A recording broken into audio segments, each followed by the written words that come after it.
Hello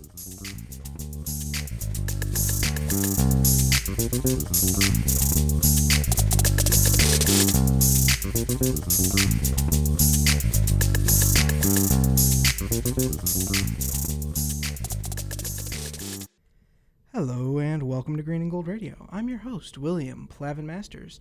Today I'm accompanied by a very special guest, Mr. Kubrak. How are you doing today, Mr. Kubrak? I'm doing great, William. Thank you for having me. Appreciate it. Of course.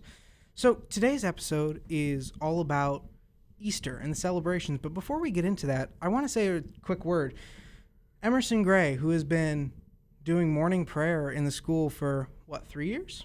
Yeah, for a while now. Yeah, he's kind of the voice of the morning. Voice of the morning. I've always known him as that. And he's retiring for the first, it's a little, it's a splash of cold water in the face, if you will. Yeah, so, he signed off today, too. I thought that was kind of cool that he did a little sign-off, basically those broadcasters who've been on for, a number of years. He's doing the official sign-off. So I appreciate you, Emerson. Thank you for all your work in doing that. Yeah, shout out Emerson. Great work. We all appreciate you, man. So let's get into this, all right? Sure. The Easter season, and we're recording this a few days before Easter, on the Wednesday beforehand, right before we're all going to break. Yes, by Wednesday today. It's when Judas was basically betraying Jesus on this day. So a little fun fact. Yeah. So why don't we go through the original Holy Week leading up to Easter Sunday? So why don't you take us through that real quick?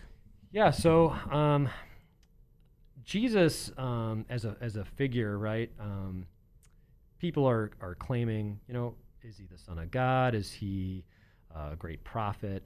Who is he? And people are trying to wrestle with his identity of who he truly is.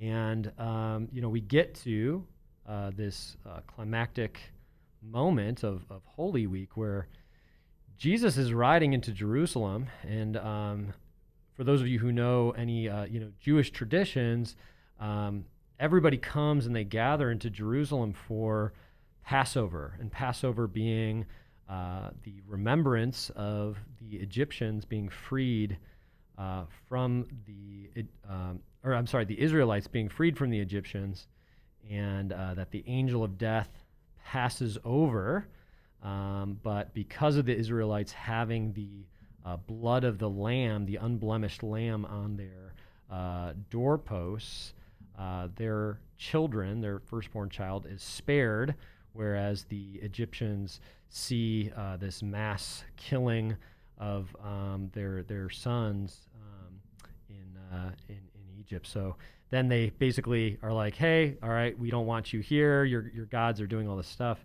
And it's that remembrance of this great exodus out of Egypt. So it was a major thing for the Jewish people. And, Jesus is coming in, and he's, riding on a colt, and he is really greeted with a lot of joyous people, right? They're waving these palm branches and welcoming him in as the Messiah, and the Messiah meaning the anointed one. And it was this idea that the Messiah was going to actually basically take back the Holy Land and Jerusalem away from the Romans, because they were under Roman occupation. So they kind of thought of the Messiah more as a military leader here. And then as we get into Holy Week even more, Tuesday he's confronting the Pharisees.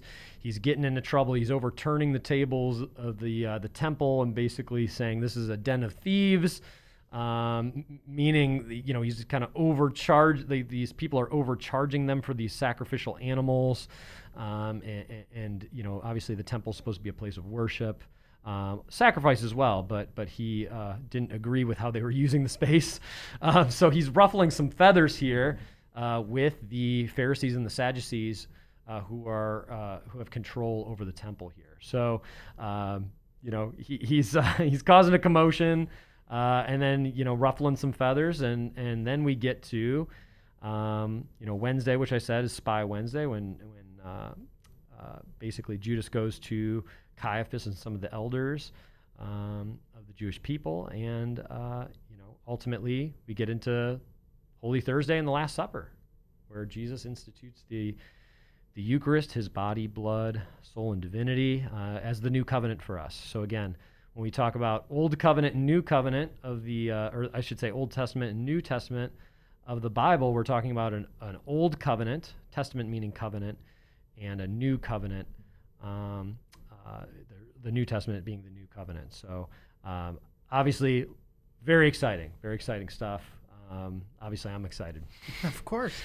It's a very exciting time because it's one of the most important events in the Catholic Church and throughout Christians around the world. Mm-hmm. And so we talked about this a little bit in religion class this week. This has kind of been the focus of the past week. And the point of focus, I guess, besides just the crucifixion of Jesus Christ, was the resurrection, which was a pretty fascinating topic all around. Mm-hmm. So when we talk about the resurrection in the Bible, right? Yes. Mm-hmm. I always thought that it was a more spiritual resurrection, almost as in like his spirit rising back. Sure. I didn't realize that it was a full bodily resurrection and him coming back from the dead. I guess I didn't fully understand. Oh, yeah. I mean, so this is obviously pivotal to Catholic Christian faith here. Everything is, the weight is on the resurrection. Because if Jesus did not rise from the dead, why practice Christianity? Why practice Catholicism? If he's not the Son of God, right, there's no purpose for having Catholicism. There's no purpose for having Christianity, right? You could say, oh, well, yeah, Jesus, he was a good, rabbi. But yeah, to your point, and you make a really great point, is that, it's actually his glorified body. And we see that in the Gospels. We see that in the accounts that they're in the upper room. The apostles are in the upper room, and they lock themselves in because their teacher, their rabbi, the person they were following and who they were saying is the Son of God, right, and just got killed by the Romans. And again, it's paradoxical because the Messiah was supposed to, or at least a lot of the Jewish people, was to free them from the Romans, kind of a new exodus, right? To free them from this bondage. But he was actually killed by them. So it's kind of almost like, well, how could he actually be, the Messiah? There's no way, right? Like he's killed by him, kind of a lost cause, right? But the fact that Jesus comes to them, right, in this upper room, and at first they think he's a ghost, right? But basically Jesus is saying, no, like you can touch me here. I'm bodily present. Okay, and the more interesting thing too is that St. Thomas is not there in the upper room, and he comes back after Jesus, basically disappears in his glorified body. He can kind of appear, reappear, all these different things, right? It's kind of strange, and the fact that Thomas wasn't there, he's questioning. He's like, "You guys are crazy if you think he's alive. Like, didn't you see that they?" Obviously only John the apostle was there at the crucifixion, but Romans took crucifixion extremely seriously in the fact that they made sure you were dead, right? Watched the Passion of the Christ the following week. It's brutal. They made sure that he was dead. Yeah, I mean, think about it this way. They put a lance through his side, right? Right through his side, right through the heart, basically a death blow there. There's no way you're going to survive that, right? So they made sure he's dead, and then the other two, they break their legs and they die of suffocation because the Romans would let these people be up on the cross for a number of days, and they would eventually die of suffocation because of the way they're hanging on the cross, the diaphragm. They're not able to, unless they lift up with their legs, they're not able to breathe, so they'd end up dying of suffocation. But Jesus obviously, from the scourging and from all these different things, he's in bad shape, and he gives up his spirit. They say in the Gospels, he gives up his spirit, And it's just really, really fascinating. But anyway, going back to St. Thomas, sorry, I'm kind of jumping all around here. It's fine. Going back to St. Thomas, so he's not there. And then obviously a couple days later, they're all gathered in the room again, and Jesus appears again. And Thomas is there, and here, touch the nail marks. You could put your hand in my side, because Thomas said, if I don't put my fingers in his nail marks in his hands, and if I don't put my hand in his side, I will not believe. Right. I will not believe. So there's this material, empirical sense that, in a way, scientific, right? Like, I need to have proof. I need to see it with my own eyes. I need to see him, to physically sense him, and he does. And so that's what's really, really fascinating. So to your point, it's not just a spiritual resurrection. It's his bodily resurrection as well. Right, yeah. And relating back to that, so he survived, at least as it's portrayed in The Passion of the Christ, he survived an insane thing through scourging, because it's not just them beating him.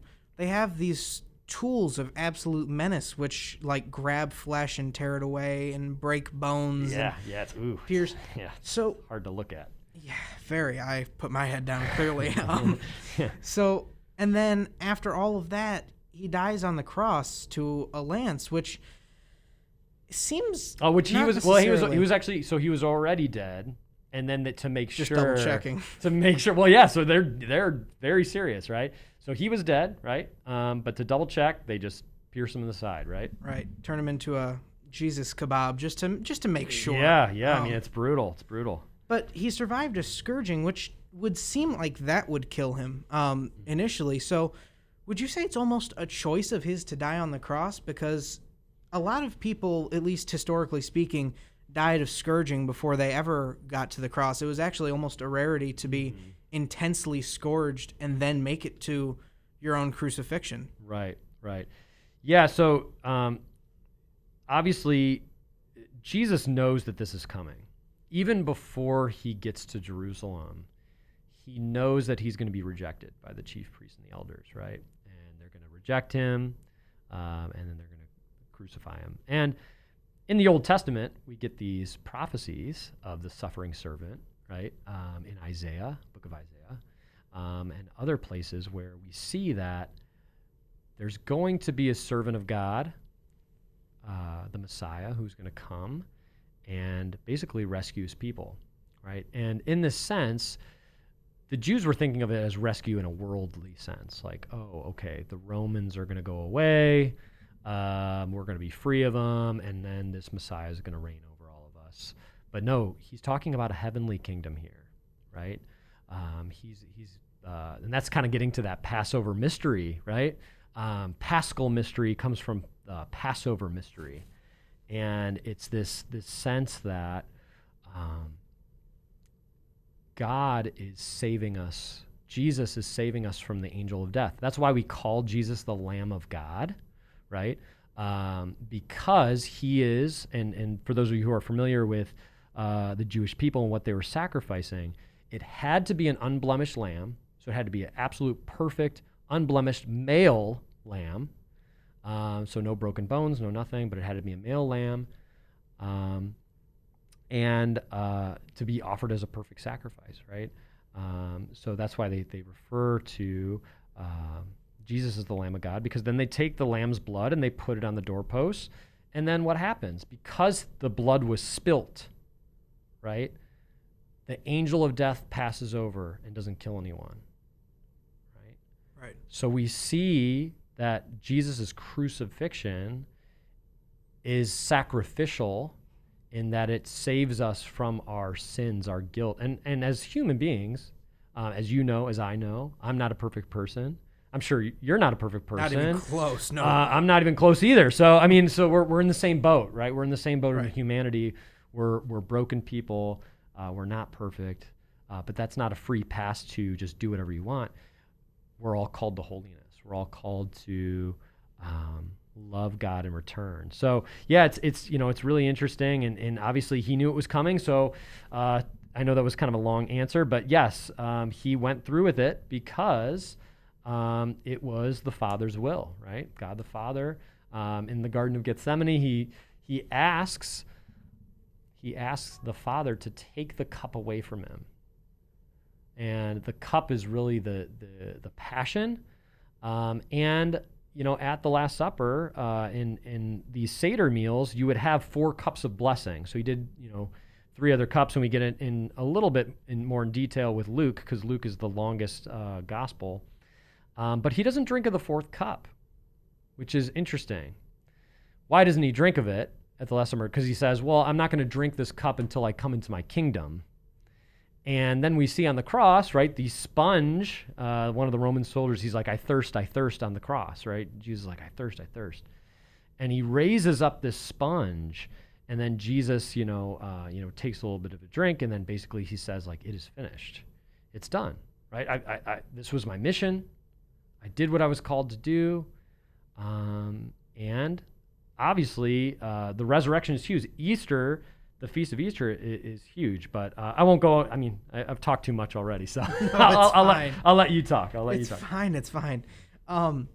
So also in this class, which was another thing that was brought up that I found absolutely fascinating, was the Apostles' Prayer, I believe. I may be speaking of the name wrong, but the Apostles' Prayer where it says he descended into hell. Yes. I have always heard he ascended into heaven, which might be what that's a different prayer probably. Yeah. So you're thinking of the prayer that you're thinking of is the Apostles' Creed. Right. Okay. Right. And yeah, we know, and we say the Nicene Creed, I believe, at Mass. That's part of that. So so he does, right, after he dies, he descends into hell. Okay. And there's debate about, well, what actually really happens here? Like, what's he doing? I guess a popular one of theologians basically are saying that he's going down and ultimately he's defeating the devil, right? And he's taking up the souls who had passed before, he came and is raised from the dead. I'm not really sure. I don't know the answer to that. But yes, he goes down, right, into hell, and it's I believe it's to bring those souls who are in hell up with him, right? Those who were just in this life, but didn't have the saving power of Jesus, right? Right. So it's really, really interesting. Really interesting. So that begs the question of, at the time, it brings really 2 questions to my mind. The first being, did people go to heaven before that? I mean, there must have been some selection process at which people went to heaven before Jesus, or is that incorrect? Yeah. So it is really, really interesting, and I just learned this, through the classes I've been teaching, and it's kind of as a teacher, you learn more things and you keep going with it, but.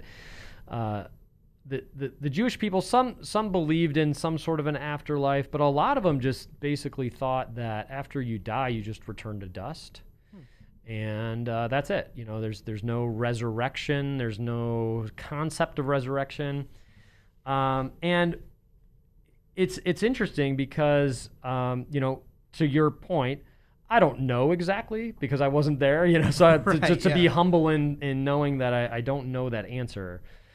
But speaking of the resurrection, though, this is a huge, huge claim that Jesus rose from the dead. Why? Because no person in human history has ever revived themselves from death. Right? Death is a permanent thing. Right? Very. If I die, right, I'm done, right? I'm not coming back. I know people have near-death experiences, right? They die, and then somebody, an external person, right, person outside of that person who's on the floor, whatever, dead, revives them, right? But with Jesus, it's different because Jesus, although he rose Lazarus from the dead, right, that was Jesus' doing. Right. Lazarus didn't raise himself back up, No. right? He was dead in Didn't the start doing self-chest right. compressions. No, and just no, rise up. he's not doing self chest compressions. I mean, he's flatlined, right? So he is in fact dead, but it's only through Jesus that he's brought back to life. So to say that Jesus raised from the dead is something groundbreaking. It's brand new. It's never happened in all of human history. Nobody has ever intrinsically raised themselves back up. Right. Right. Yeah. So it's, I mean, if you really think about it, it's very strange. It's very, very strange. So, and you could argue, right? Like that could be a case for, yeah, he's the Son of God here, right? He's the Messiah. Right. Yeah. And there's definitely an interesting aspect to him coming back from the dead and being able to do all of these different things like disappear and reappear. Mm-hmm. And that almost, I mean, like I was listening to Father Robert Barron's talk about. Oh, yeah, I love Bishop Barron. He's great. Amazing. Yes. About like how different people have come up with theories about Jesus's death and maybe it being a smoke and mirrors performance, which was. Yeah. I mean, yeah, exactly. Yeah. I don't know how you could be shish kebabbed and then come back from the.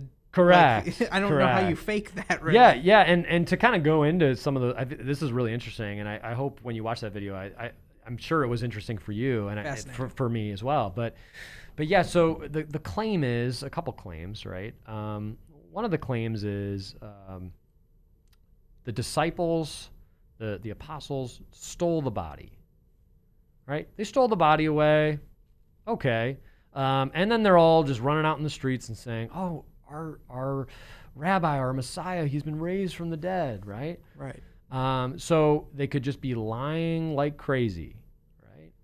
Mm-hmm. But let's remember that the Romans, from the Jewish high priest, they asked for a Roman guard, to be present, right? Right. At the site of the tomb. So they're guarding this thing.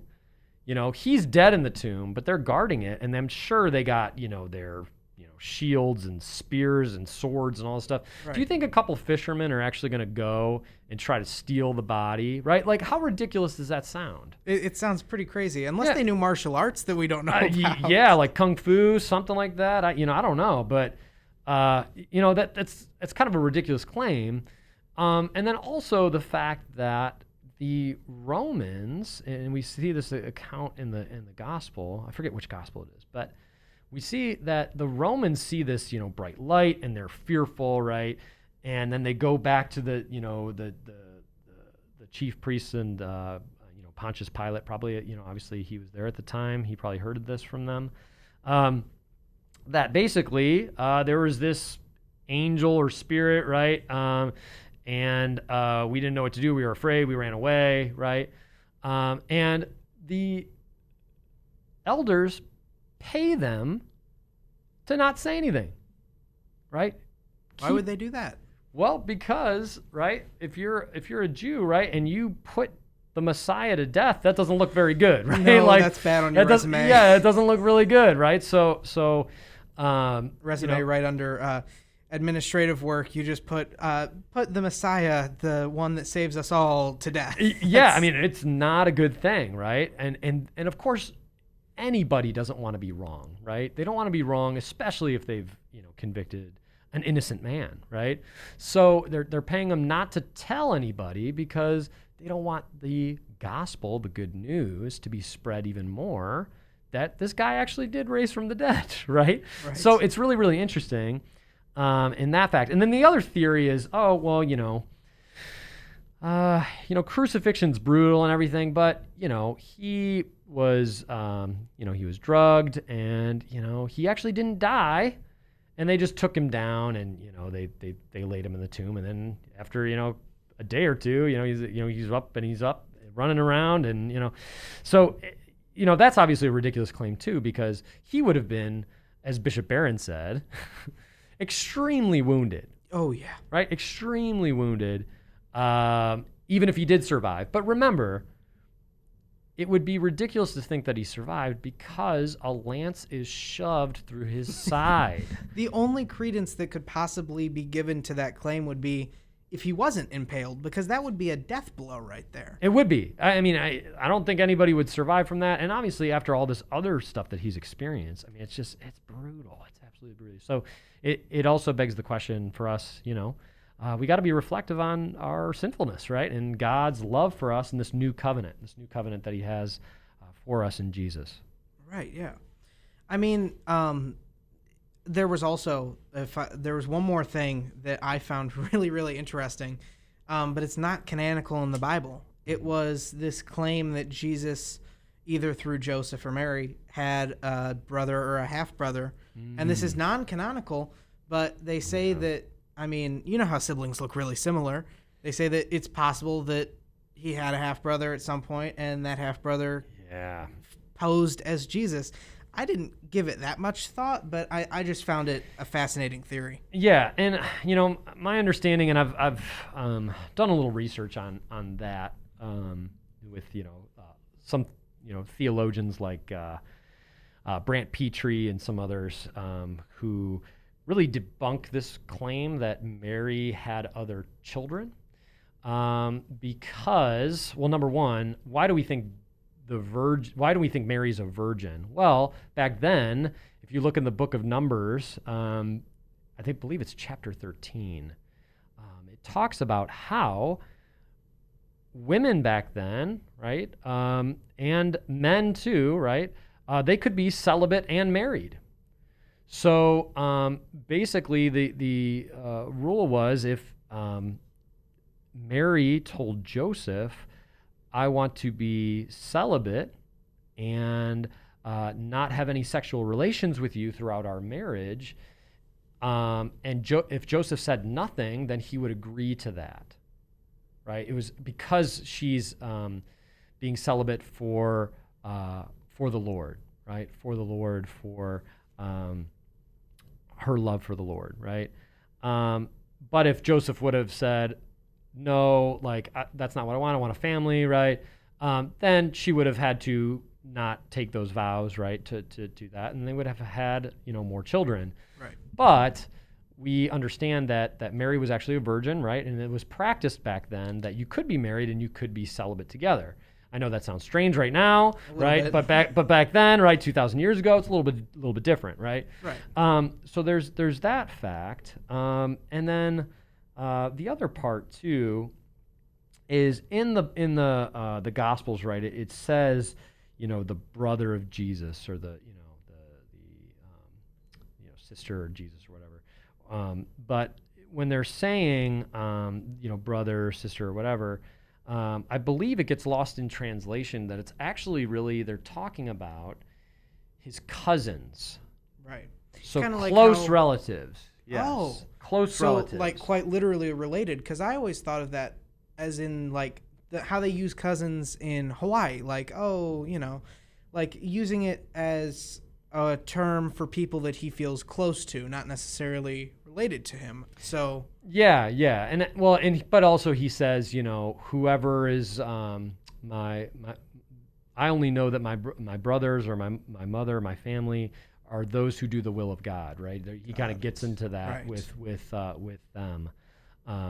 But yeah, it is interesting because I think it gets kind of lost in translation a little bit. Yeah. At least my understanding and translated through like 5 languages. Yeah, right. Oh my gosh, there's lost. Yeah, exactly. There's so many different translations of the Bible. So yeah, I mean, from my my own study and research, that's what some of these theologians are claiming.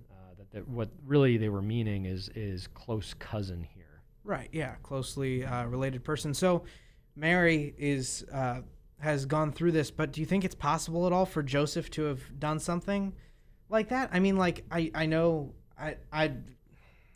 it just seems like it would be a stunning thing if that actually was the case. Right, but remember, in the Gospels it talks about Joseph being a just man or a righteous man. Loyal. Yeah, I mean, righteous, loyal. Joseph, obviously, for the Congregation of the Holy Cross and the brothers, is a huge, obviously, main patron of the brothers of So we hold Joseph in high regard. But also the other part too is Joseph doesn't speak any words in the gospel. Really? He does not say anything. We hear he does things, right? Or he has a dream and different things like that. But Joseph doesn't say anything. And I think also that kind of begs the question too. He probably didn't say anything then when Mary wanted to take that particular vow of virginity. Right. So it's fascinating. It's very, very fascinating. Joseph was righteous, a wonderful foster father for Jesus, and a protector, right? A protector because they flee to Egypt and he does what the Lord bids, because the angels come and they tell him, what's happening, right? How can you protect Mary and Jesus? Right. So, 2,000 years ago, this character, this rabbi, this son of God, gets killed by the Romans, and he comes back to life. He comes back in this bodily person with almost superpower abilities. How does that translate to a rabbit laying eggs? Yeah. So really interesting. I appreciate you sharing me this article because this is all kind of news to me. I thought that this was really, really interesting. Pretty fascinating. We used a Time article and then an NBC News article that were pretty fascinating. And it was great, and I appreciate you sharing that with me. But yeah, so this idea of this Easter bunny really starts from a pagan tradition in Germany, all right? And it's, in the 1500s or so. And obviously we know rabbits are very fertile, right? There's the fertility, right? They're popping out rabbits and doing all this stuff, right? So they're energetic in their breeding, and they symbolize fertility, all right? So life coming forth, different things like that. And also Yostra, it's kind of interesting, different pronunciations, but Astera, it's kind of the how we get Easter, but Astera was the goddess of the dawn, and Easter is kind of in a way related to that. Easter meaning dawn, Latin for dawn here, is my understanding. Mr. Cavally might correct me if I'm wrong. We'll have to have him on one of these days. Yeah, or Eric could correct me as well. But I think with this goddess of the dawn, right, and rabbits and eggs and all this stuff, it's really this new life springing forth, right? Is really what it's trying to symbolize here. And the goddess of the dawn, right there, it's the spring equinox, right? There's kind of this dawning and this new spring, and it's obviously good for us to reflect on. Well, the leaves die and we have winter, but then life springs forth again, and it is to try to get you to think, yes, Jesus was alive, right? He dies, just like the leaves die from the trees, and we get into fall and we get into winter, but then they come back to life, right? They spring forth. So it's interesting, but yeah, the whole thing with the Easter bunny, it's really, I thought, was interesting, the fact that it has to do with fertility and new life and all of that. So I thought that was interesting. So that was my take. What was your take on that article too? What were some of your thoughts? Well, yeah. My main thought was that it was crazy to me that the modern understanding of one of the most significant religious events to ever occur is represented by a pagan tradition. That was one of the most not only shocking things, but kind of cool things that I've ever read, because it is pervasive throughout different religions and mythologies, like Persephone coming from the underworld in Greek, and I believe there's a translation in Roman mythology also, representing the spring and the summer, and then her going into the underworld for fall and winter. Oh man, you know more about that than me. You're the scholar in that. Good. Well, I do a little Greek excellent mythology on the side. It's good to stay well versed in different religions. Always. And then, like you said, in pagan mythology, how bunnies represent fertility, and it's just, and then Christianity, it's the same kind of season of Jesus coming in and resurrection, and it's new life. And it's just in every single religion, or in most of them at least, there seems to be something representing the forthcoming of the new seasons, forthcoming of nature. And I just thought it was fascinating that something so important to the Catholic religion is now represented by a pagan tradition, which goes back to the very thing that most religion stems from, which is an understanding of nature. Right. And you know what's also fascinating too is the fact that, obviously this Easter, meaning dawn, it's fascinating when you look in the Gospel of Luke, chapter 24, it gets into that the women who were the followers of Jesus went to the tomb at early dawn. It says early dawn is when they go, and then that's when they realize the tomb is empty, right? And there's the appearance of the angel, right? He's been raised, right? He's been raised from the dead. So the fact that it's early dawn they go, right? I thought that was a fascinating thing, and I was looking through the Gospel today, and I was like, oh, that makes sense. That makes sense. The connection. So I thought that was really, really cool. Mr. Yako was talking about this, and that reminded me about how the two women being the first ones to see Jesus's tomb empty gives it even more credence, because if you wanted someone to believe you back in that time, you would say that it's a man.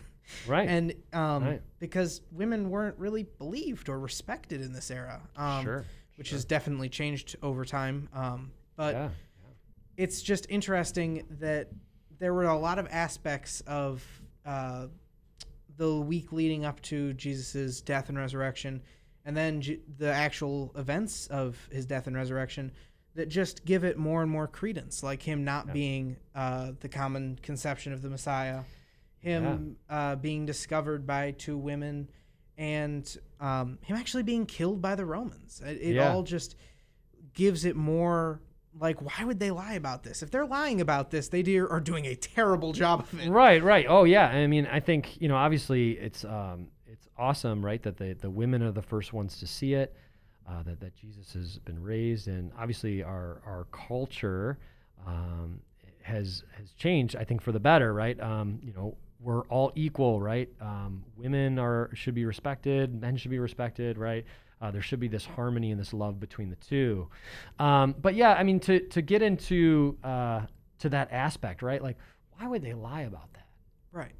Like, they must have seen something. Because here's the thing. Remember, they are scared, and they are locked up in an upper room. They're like, I'd be there too, right? If I was following, I'd be like, oh man, I'm so scared. I don't want this to happen to me, right? Like, I'm just putting my head down. Please don't look at me. Don't see who I am. Don't identify me, right? Like, why would they lie about that, knowing the sheer fact that if you are proclaiming this gospel, this good news that he has actually been raised from the dead, you're going to be dead too. Yeah. Right? They killed him, right? And if you're spreading this, right, that's bold. If you're lying about something, right, like, why would they lie about that? It wouldn't make any sense, right? Like if I'm lying about something and they're like, oh, hey, like, we're gonna arrest you, we're gonna kill you now. Be like, oh no, I'm sorry, I'm joking. Like, that didn't actually happen, right? Yeah, right. So it wouldn't make any sense. And also, we think of the Gospels too. The literary genre, we would say, is historical, right? It's historical, and it's confirmed by at least 3 other historians and a Roman historian. It's actually confirmed by the Romans, who kept very good historical records. So we see these, and that's a really good point, William. Yeah, I think we see these records. Josephus being one of the historians of the Jews of the time, right? It would be crazy to lie about something like that, knowing that that's going to be your end, really, Really, yeah. But if there's truth, right, on the flip side, are they telling the truth? And if they're telling the truth, they don't want to give up the truth because they know that they're going to be raised and brought to the kingdom of heaven, right? So that is the only logical way, I think, in my opinion, to understand how could they be telling a lie. And the fact that, right, there's like, 1.5 billion, I might be wrong on that figure, but 1.5 billion Catholics or Christians around the world. 2.4 billion Christians, and then I believe 1.5 billion Catholics. That's an insane amount of people. Yeah, that's a lot of people. Yeah. Thank you for correcting me. Yeah, but I think it's lasted for 2,000 years. Yeah. Right? Something that's lasted for that long has to have at least an essence of truth to it. And if not, it's the most insane lie ever told that started with the death pact of 12 people. Mm-hmm. One of them got crucified upside down. Correct me if I'm wrong on any of these. Yeah, St. Peter did. Yep. Crucified upside down. Poisoned was one of them. Yeah, might have been. Boiled alive? Yeah, I mean, we talked about this a little bit in class. St. James got his head cut off. Oof, that's a rough way to die. St. Bartholomew basically got filleted alive. Just got the skin ripped off of him. Oof. The worst ways to die. Yeah, talk about brutality here. But again, they must have seen something. Yeah. Inspire, to go to your grave in the most horrendous way possible just to protect a lie makes no sense whatsoever. Absolutely not. And some people say, oh, well, they saw an illusion, and this illusion, is tricking them into spreading this good news. But remember, it was a bodily resurrection. That's true. They sensed, they touched, right? Thomas put his hand in his side, right? I'm touching this table right now. I know that this is real and it's in reality because I'm feeling it, right? It's a nice table. It's a nice table. It's a nice table. It's it's got this nice grain on it. I love it. But yeah, I can feel and I could touch, right? And the sciences want that, right? Science, and for our wonderful science teachers here, right? You experiment, you try things, and then you have a hypothesis, right? You try different things, and then it comes to a different outcome, right? Because you're able to see it, you see the change, you see, how the atoms form or whatever. My colleagues could help me out a little bit more on on all of those things, but yeah. So they obviously experienced something real. Of course, yes, and it's just an interesting thing because we talked about this a little bit, and perception versus reality was another thing that we mentioned in theology class. And it really does beg the question whether over 2,000 years of translation, whether the actual reality of what they witnessed was at all lost. Because it does bring to the question, did they see this or did they see something very similar to this? Because over 5 different languages of translation, 2,000 years of history. Sure. Something has to have been lost. There has to be some kind of missing puzzle piece almost that would give even more credence and that could possibly explain it in a more tangible sense. Yeah, and that's a really good point. I think, but the other point is, though, too, is this is so new and so different that even though if you're using different words, I would think you would still at least come to some semblance of that he was raised from the dead, and that's what they're claiming, right? And we see other sources too, like you said, the Romans, Josephus, and these people are claiming, right, that he's been raised from the dead. So I think that's an argument that I think, in my opinion, I think it's a weak argument. I think, yes, we had to translate things, but we really get the bones of the story, right? And we get some flesh on the bones there. Maybe we're missing a thing or two, like we talked about, like brothers and sisters or whatever. And them referring to Jesus having a brother, meaning more of a cousin. You get those things, but ultimately the heart of Christianity is the fact that he did raise from the dead, and if he didn't, right, we should find another religion, right? like right, yeah. we're not, like, what are we doing? So we faced 2,000 years of religion and wars that have been fought over it, and entire lifestyles over something, a fairy tale almost, and that would be a sad eventuality. It would be. So I've got a question. All right. Yes. Mm-hmm. If you could time travel back to Jesus's time, Mm-hmm. what do you think that week would look like, and what would you want that week to look like? Okay. So if I were to travel, like you're talking about Holy Week? Yeah, if you were to travel back in time to that week that he arrives in Jerusalem, what would you want it to look like, and what do you think in reality it would look like? Like how the events went down, what actually happened. Yeah, I mean, obviously, like I'm putting myself in the shoes of, someone who is Jewish at the time, right? I've heard, maybe I haven't seen Jesus, but I've heard all these wonderful deeds and things that he's done, miracles, and obviously I'm curious, right? Right. And I'd, be looking out for him and seeing what's going on, and there would be a sense of confusion too, because he's claiming to be the Son of God, and I'm hearing this, right? But also I'm a practicing Jew, right? I'm there, I'm celebrating Passover. Where would I be? Would I be believing that he's the Messiah or not? I don't know. I would hope, right, that I would be a believer, right? But because of the culture, because of the time, right? Like you go to those who are in authority, which would be Caiaphas, the high priest, and you would trust their judgment if you're a practicing Jew, right? Right. But, in hearing that he's been raised, I would be curious. I'd absolutely be curious. And I would want to hear what Peter has to say, right? Yeah, you'd want to go check it out. I would want to go check it out. I'd be really curious, right? And hopefully I'd be one of those first 3,000 baptized, right? But, I don't know if I would have believed, right? Given that circumstance, you know? So hopefully I would have, but, and obviously what happened was providential, and it all had to be done because it was all prophecy, and there was going to be a suffering servant. So no matter what, he was going to die. And,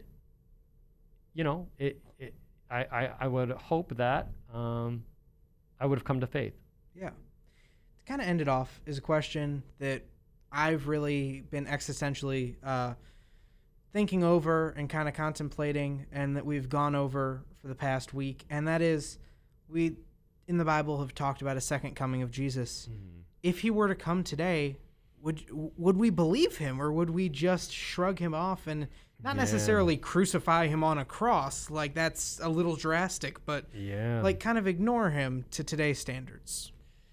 Yeah, I mean, he it would be really, really interesting, right? Because he's from a different culture and a different time. Although his words never pass away, and they're always true, and it doesn't matter how far we get into the future, right? His word will always be with us. It'll always be relevant. So even if we're hearing things in the Gospels at Mass, it's still relevant to us today. So, but yeah, I mean, if he came back in his second coming, right? The parousia is what we call the second coming of Christ. Yeah, I mean, he'd probably be rubbing some shoulders with people, right? People who are in authority, right? And he'd be, hey, like, what's going on here, And not that it's all doom and gloom, because there's some good and obviously good people out there, and people who are being faithful, holy, and everything. But yeah, I mean, you would almost wonder, right? Would we reject him again? Right. Would we actually be able to see? But the other part too, it's a really tough thing. I think he would obviously be for social justice. He would be one who is going to the marginalized, right? Yeah. He would be with sinners, people who are not very good people, right? Who's the rapper who came out with those Nike shoes? I forget. Oh God, I just learned about him today. I didn't even. Shout out to Caden. You you told me about that today. Little Nas X or something. Yeah, along those little lines. Nas X, right? Coming up with these Satan shoes. Like, hey, he's gonna have lunch with Little Nas. Like, Oh, that would be a podcast I'd listen to. Like he's kind of going against, right? God. He's in a way, right? Like, why would you promote Satan, right? Yeah. Like, but obviously, we would see him probably dining with him, right? Like, yeah. hopefully he comes to a greater understanding and a greater truth, right? But yeah, it is interesting. It would be very, very interesting if he did come back. And some theologians argue, well, he actually has come back because he's in the Eucharistic bread, right? Right. He's with us always, right? Those followers of Jesus who they're on their road to Emmaus, right? And this man comes up and he's walking with them. He's like, hey, what are you talking about? And they don't recognize it's actually Jesus, but it's only in the breaking of the bread where they realize that it's him, and he disappears. Yeah. Even though he's these guys, these people, these disciples, right? They wanted him to remain with them. Is he just like disappearing and playing games with them? No. The understanding from theologians is that he disappears so that way we can see that he's actually in the Eucharistic bread. Right. He's passed himself on through something that is immortal, an idea. Yeah, but and remember, his glorified body, it's no longer bound by time and space. Right. Right? So he can adhere in substances, right, in the species of the bread, right? And we don't believe, Catholics don't believe that this is a mere sign or symbol of Jesus, right? Right. We believe it's body, blood, soul, and divinity, Jesus himself, right? But the fact that he's in this glorified body, he can walk through walls, he can appear, he could reappear, and you could argue, right? He could adhere in substances, right? Right. So although he's at the right hand of the Father, right? How can those who are celebrating Mass at St. Luke's get the same Jesus that they're celebrating at St. John's Cathedral, right? It's because he's no longer bound by time and space, right? Right. And he can adhere in substances. And we get into the I'm getting in really theological and nerdy here, but That's fine. You get into where the priest, it's called epiclesis, where he's calling down the Holy Spirit on the gifts of bread and wine so that they may be transformed into the body and blood of Christ, right? Right. So it's the act of the Holy Spirit that's bringing about, it's actually his physical body and blood. Now, if it would have changed into a lump of flesh, or That would be a little weird. right, and if it was actually blood in the cup, right? Like, God doesn't do that because obviously he knows that would gross us out and it would be strange or whatever. But no, it is truly his body, right? It's truly his body. So it's a gift. The Eucharist is a gift, and we should be thankful. Absolutely. And there was one more point that you going into more depth about it that I brought up. It was in theology class, we talked about this, and we talked about him transcending time and space a little bit. And it was an interesting point. Would Jesus technically be classified as a demigod by today's standards? Now, I know that sounds ridiculous and insane at first, but hear me out for a second. Yeah, no, go ahead. Yeah. So usually a demigod has three classifications, right? The first is they are born of a god and a mortal. The second is that they are have a 1-to-1 ratio of being divine and being mortal. And then the third is that they kind of walk among the mortals. Yeah. So by those classifications, it wouldn't make sense to classify Jesus as a demigod because he is 100% God and 100% human at the same time. Yeah. But at the same time, it does beg that question, is that technically a classification that could be applied to him? Yeah, that is interesting. And honestly, I don't know enough about demigods, but my understanding is it's a 1-to-1 ratio, meaning, maybe he's 50% human, right, and then 50% divine. But as you pointed out, that Jesus is actually 100% human, right? Because if he wasn't 100% human, he wouldn't have never died, right? No, he would have just been sitting on there on the cross like, okay, this is getting boring now. Right, correct. So he's 100% human. So he feels human emotion. He knows what it's like to be tempted. He, he's obviously present to the people, but he's also 100% divine. And we call this, the fancy term is hypostatic union. Hypostatic union. This merging of the two. Now, some theologians thought, oh, well, he's 100%, or let's say, no, he's not 100%. He's 95% human, and he's only 5% divine. But his divinity kind of covers the humanity, right? But that's not the correct understanding. It's not like a drop of divinity and humanity. It's not God just putting a little cumin in the human recipe and being like, let's spice this up. Right. A little Let's spice up this concoction that we call the Messiah here. Yeah. We understand that Jesus is eternal. He always has been. He always will be. And if we think of God the Father, right, we always refer to him as Father. Well, doesn't the Father have to have a son? Right. Right? You can't call him Father if he doesn't have a son.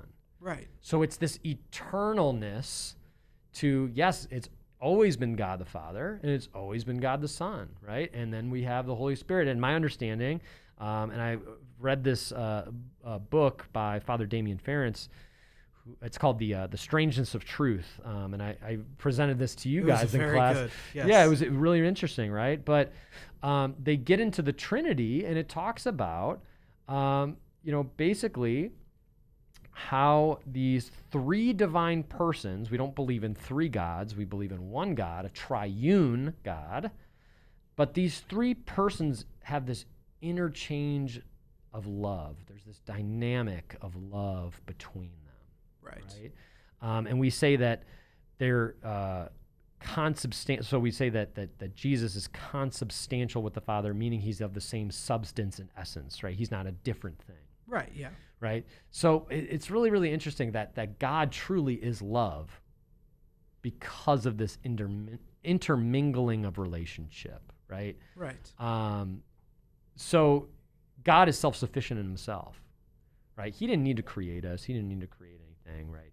His existence since the beginning of time, he's self-sufficient, and he is eternal. So, but he created out of love, right? He created you, he created me, he created our world, everything that lives in it, and he looked at everything and he said it was good, right? Yeah. He said in Genesis, he created everything and he said it was good. Big old stamp of approval. Right. And the goodness, people argue, well, God, I know this might be for another segment, but you're getting me going here. Basically, why is there evil in the world? Why is there suffering? Why is there all this stuff, right? Originally, everything was good, right? Everything was good, but we have freedom. Right. Free will. I can choose, right? But God gives us that out of love because he wants us to love him in return freely, right? Because then that's true love, right? If it's forced, if you're forcing me to be a robot and to love you back, right? Then it's not true love, right? But he loves us so much that he wants us to freely choose him, right? And evil and suffering, different things like that in the world. Not to make a broad statement because I don't fully understand all of that myself, but there also is this fact that there, and maybe not in all circumstances, right? Like natural disasters, different things like that, but there is a part of us that we can choose to do what is wrong, and what we choose as wrong can have a domino effect and can cause others to suffer, and there could be other ramifications of that. So yeah, I mean, it is interesting. Why would he create us to have this free will? Well, it's because he desires for us to love him in return. And we think of the Old Testament and New Testament, God deals with humanity in covenants, right? Covenant forming a new family, right, between God and that person or that person's tribe or whatever, right? So he's constantly looking to be in relationship with us, right? And we can freely choose that relationship, or we can choose to not be in relationship. Right. Well, that's a good as place as any to sign off here. I know it's been a lot. I appreciate you, William. Thank you. It's fine. I love guests that can go from is Jesus a demigod to us freely choosing that relationship with him. It just shows knowledge on the subject, and it shows that, it's a fascinating topic. Absolutely. Theology is just a fascinating topic, and we could spend another hour and a half on this. Yeah, sure. Just with random stuff that goes on in the Bible, but it was a pleasure. Yeah, no, thank you. And one final comment though with the Easter bunny. We were talking about Easter, right? So my daughter, I love her. My daughter Aubrey, right? She knows Easter's coming, right? Like she knows. She's amped up. She's 5, right? And you and I were talking about this beforehand, but she has in her room a bunch of carrots laid out.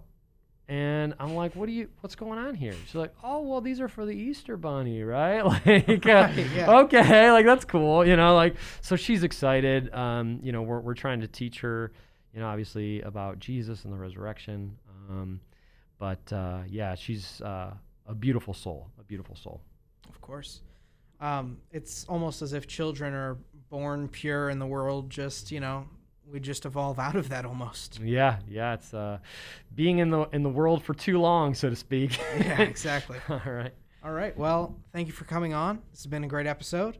Thank you, William. I appreciate it. Of course. Happy Easter, everybody. Have fun with your families. Have a great holiday. And this is Green and Gold Radio. I'm your host, William Plavin Masters, signing off.